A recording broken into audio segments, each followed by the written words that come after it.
Welcome to another episode of Playing with Research in Health and Physical Education.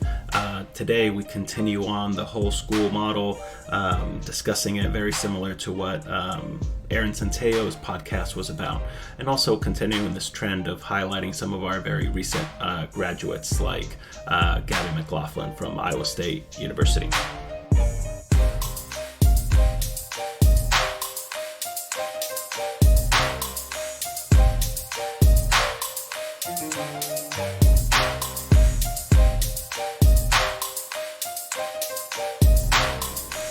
Hi, we're here with Dr. Gabby McLoughlin. She just recently got her PhD from University of Illinois, Urbana-Champaign, and is now completing a postdoc at Iowa State University. Can you give us a bit of a background on what you're doing at Iowa State right now? Sure. I am in the Department of Kinesiology, which is in the College of Human Sciences. My roles are multifaceted. The main project is the one that I'm going to talk about today, but I also work with a couple of people from around the country and also internationally on activity measurement work. We also have a fitness program initiative where we help PE teachers better use software and helping them with data coaching as well. And then again, we have a couple of other projects going on that are internal, and we also support some of our graduate students and undergraduates. So I'm getting to work in another lab setting that was very different to my experiences at Illinois. So I'm learning a lot and I'm enjoying it very much. Cool. So lots of different things. So today we're chatting about the Switch program that's run out of Iowa State University. And this is a great continuation from one of the conversations we had during Aaron Centeo's podcast, which kind of talked about similar topics. So can you start off and just give us a brief summary of what the Switch program is? Does it have a catchy line in there, helping children to switch what they do, view, and chew? So can you just give us a little bit of a background on that? Yeah, I can't take credit for any of the naming. So it was Switch with like no capital letters at first, and that was essentially switch what you do, view, chew. And then in terms of a rebranding, that occurred back in 2015 when one of our collaborators, Fruity Lovazu, came up with kind of similar to the catch. So it was school wellness integration targeting child health, and so it has like this double entendre where we have this wellness integration where we help schools build capacity so that they can enhance their own programming and policy to then ultimately impact student health behaviors. So it wasn't an acronym, and then a few years ago it became an acronym because it just kind of seems to fit really well. And can you say again what is the SWITCH acronym? What is it specifically? School Wellness Integration Targeting Child Health. All right, so we know that there's an original SWITCH program, and I know there's some papers published in 2015 about it in BMC Obesity and BMC Medicine. So can you give us an overview of what that was and what the researchers found in that original project? So we found that obviously schools that were better engaged, they yielded better outcomes in their students, such as increased activity, improved nutrition behaviors, and decreased screen time. And we really only studied that at the child level. And the whole point of this sort of new phase of implementation is to study how schools gain capacity to do that. So we're taking what was, an obesity prevention program and making it much more of a capacity building program for schools as well. Great. So you're now transitioning into this dissemination model, meaning that the curriculum is being refined to be able to be distributed to more of a broader audience. Is that correct?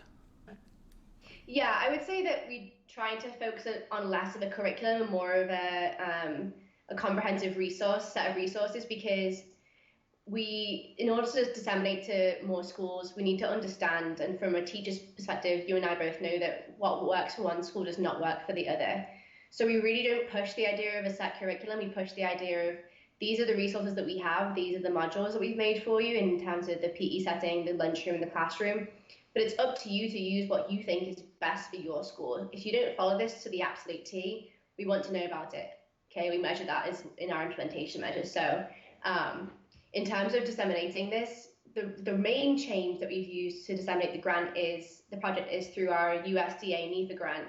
And those grants are composed of research, extension, and education. So they want you to have those integrated pieces. And so we've actually brought in extension into the framework. And so being at a land-grant university, the beauty of that is that we have this team of people who are paid to translate research to practice. It's like a dream come true. And so part of our grant now funds extension. So since 2017, so the last cycle of Switch and then now this cycle, I work closely with our extension partners to really understand how best we can access these schools. And they've been really key in recruiting our schools for this cycle. So it's really nice to have that practical side of it where, sometimes your head can get like full of the research side of it and you have to understand like this isn't going to work unless we do X, Y, Z. So in terms of dissemination, that's been the biggest thing is working with extension to really empower them and really empower our local extension staff to lead and support our schools. And that's really, our team at Iowa State and all over, we can't be there with the schools all the time. And so in terms of dissemination, we want to empower others to help support the schools as well during implementation.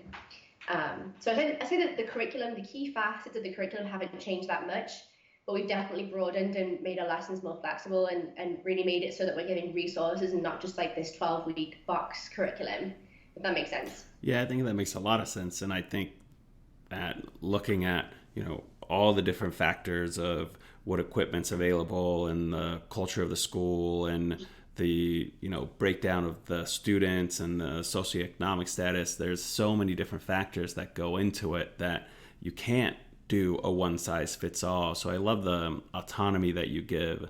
And so you're now in a model you're going to train schools to be able to really implement this new model. Can you explain what you're doing with that?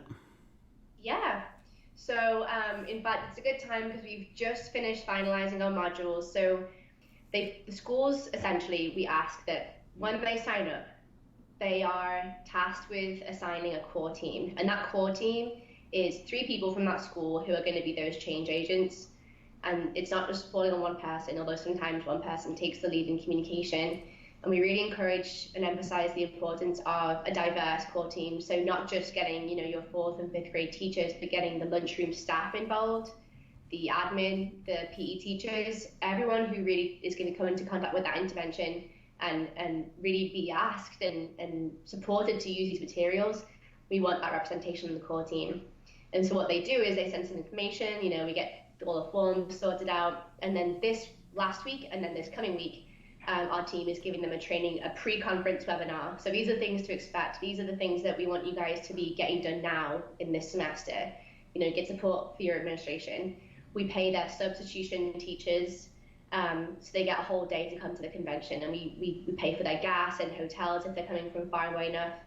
And we really want them to come to this in-person conference. We actually take our teachers, our core teams, through some of the PE activities, some of the classroom brain breaks and the active learning lessons that we built for them.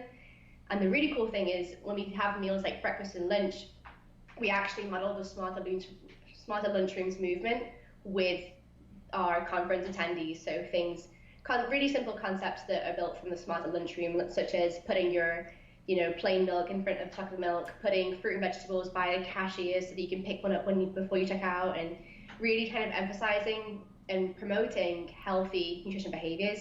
So they get to experience that, and then we talk about it after, and they really can get to see those linkages and see how simple it can be.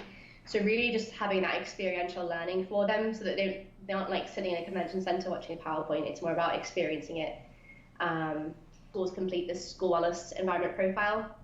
It's called the SWEP, which essentially assesses how well your school is prepared for this intervention. So do you have clean access to water for your students? Do you have a wellness policy? Do you have, all these different things in place that we essentially assess? And then from there, we break it down. We say, this is your report.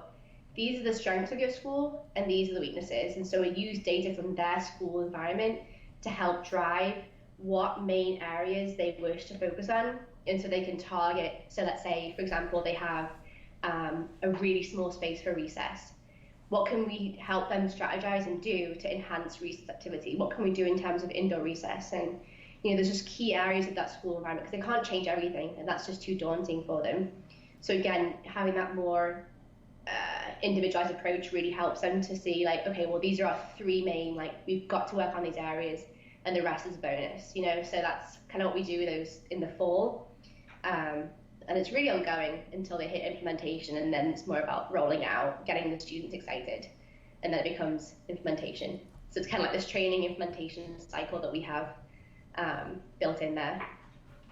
So what does this model look like in a day-to-day setting? If I were to walk into one of these schools that's running the Switch implementation program, like what does it look like? Does it look like a different school?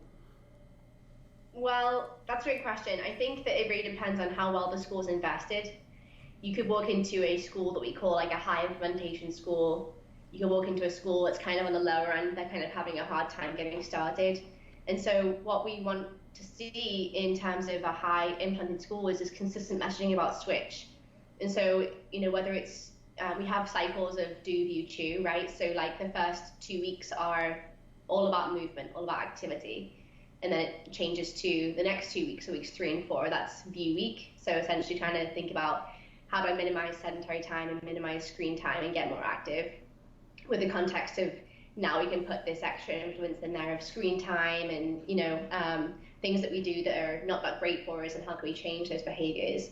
And then that's followed by 2 weeks of chew, so the lunchroom, nutrition behavior promotion. And so depending on what week that is, we give them posters. So if it's do, view, or chew week, we have fun facts and trivia that we give them on our online community of practice, which is a whole separate network that we have teachers engage with each other, and we post regularly on that to really kind of give them new ideas and insights. So whatever we do that week, the fun fact of the week could be, did you know that the longest vegetable was X number of centimeters long, or did you know that our bodies are 85% water? So just things like that that really get students thinking about it, and then promoting that systems change, that culture of wellness. So we want high visibility in the school. We want staff wearing our t-shirts. We want students talking and engaging in this dialogue, and that really stems from teachers taking initiative and using our modules in their lessons. And so if you walk into a Switch classroom, we really want to see lots of movement, but also the reinforcing of the key concepts. And so there's certain lessons that we put into the classroom that infuse nutrition concepts in there. So talking about healthy eating, but also making it really fun and full of movement as well. And then in the PE setting, that's really a place where it supports what's happening in the classroom. So let's say it's chew week, and there's a game called Coconuts where it's, you've got the different teams have their hula hoops, and you've got to try and get as many bean bags into your hula hoop as possible. Instead of using, just one color bean bag, we could use all the different colors of my plate. And so the goal is then for students to get a balanced my plate in 2 minutes. And in that way, we're trying to change lessons that we already know, but really making it so that teachers can make those really simple changes, and making it so that we're consistently giving that message across of do, you, chew.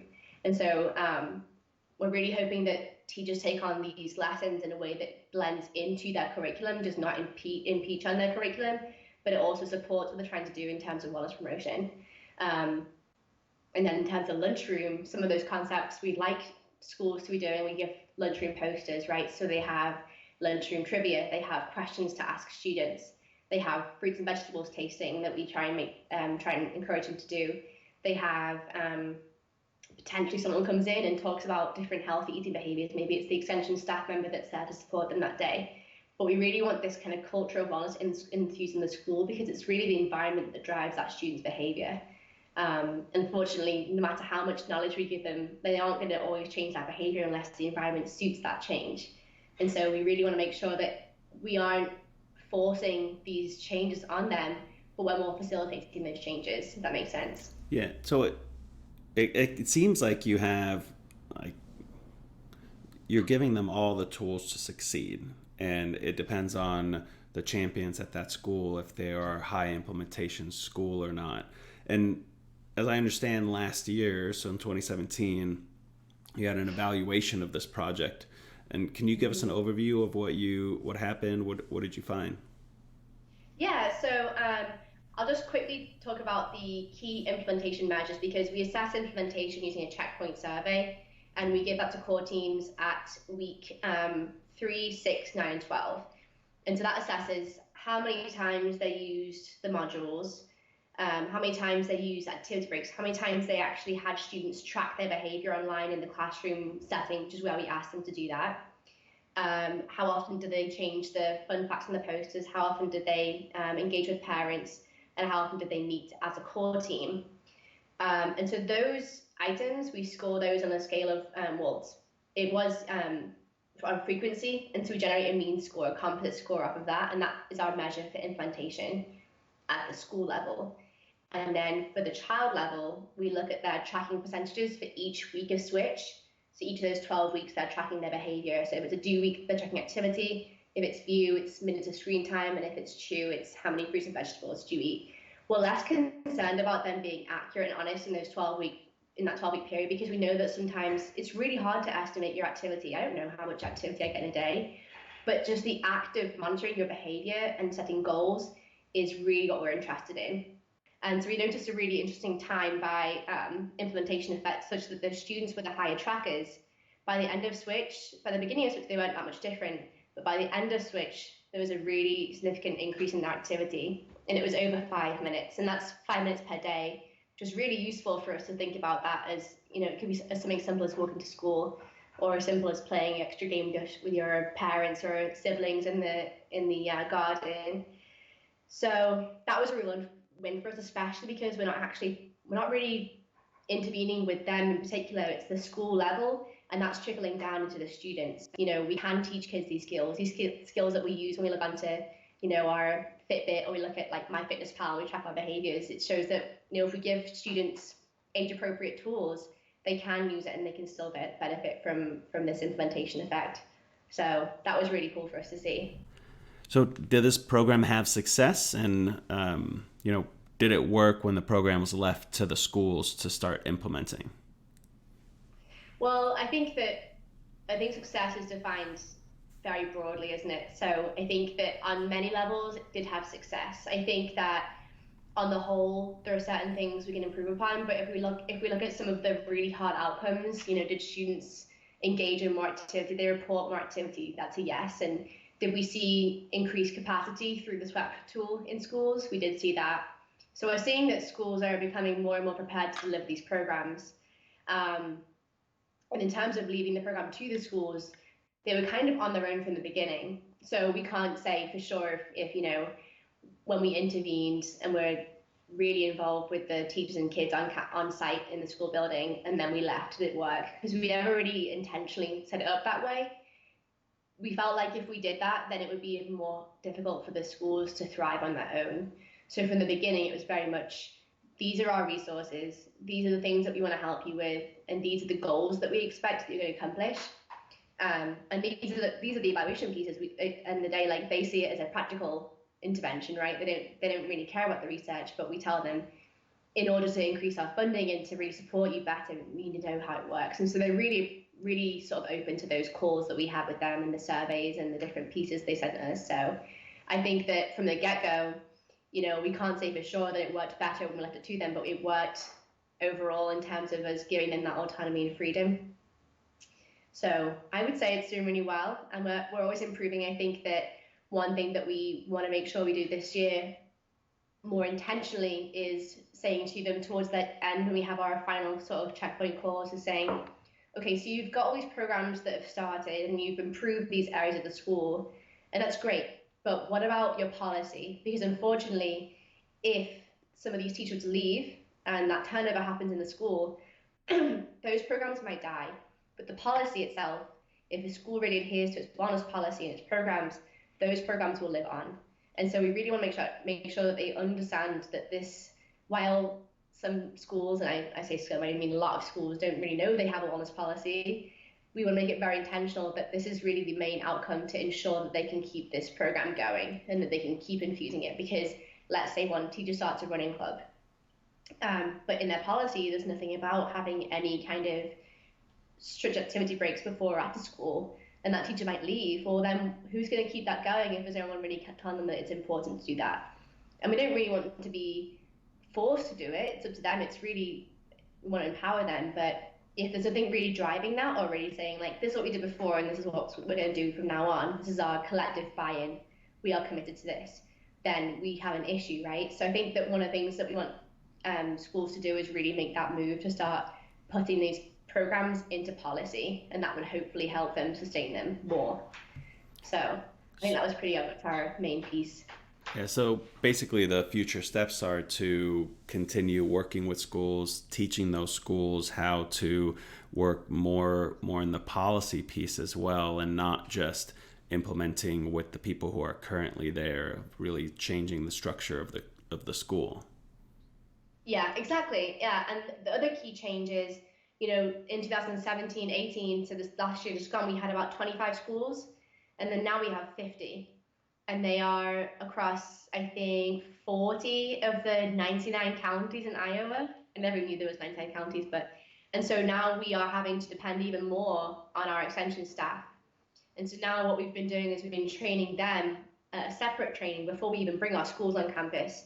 And we're really running through the switch program with them so that they now are becoming much more of an important piece. So we work with them, but really those are the people that can be the ones that can help with the taste testing or the ones that can help with family fun fair, in terms of health fairs and kickoff events and finale events of the program. And so they're going to be really our people on the ground in order to really help sustain and disseminate this program and really make it feasible for it to be running, but without leaving schools on their own. So we really want to try and bridge that gap. And so as we continue to grow, we have to think about, how do we sustain this and how can we make this so that it's, not just a statewide program, but maybe a multi-state program with several states buying in. And again, the question of funding comes along, like how do we fund this? The USDA might just see, okay, well, you did a good job disseminating this grant. We really didn't see any reason to fund you anymore since you want to just keep going further. You know what I mean? So we have to think about new ways to support our team, but ways that we can support schools and make sure that they get a really good experience too. So that's something we have to think about in the next couple of years, is how we can keep this going and maybe have it become infused into a state health program, or maybe become infused into active schools, or so it's really hard when we have an intervention. We don't want to let it die because it's something that we want schools to do on their own, but how do we keep showing its efficacy? So we're constantly trying to think of ways to do that. Right. And thank you so much for sharing all that. I think there's a lot we can take from the program, and especially this more of a holistic vision that it presents in tackling the whole school, and not to mention the research that was done alongside of it, not just implementing, but doing the research and then looking at the research on the dissemination and the long-term impact of these programs. So we really appreciate you coming on to discuss this.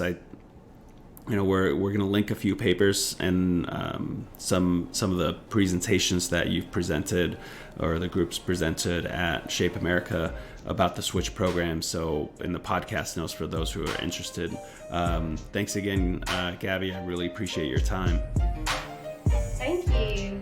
Thanks for having me. Yeah, absolutely. So that's all we have for you all on this one, and thanks for listening.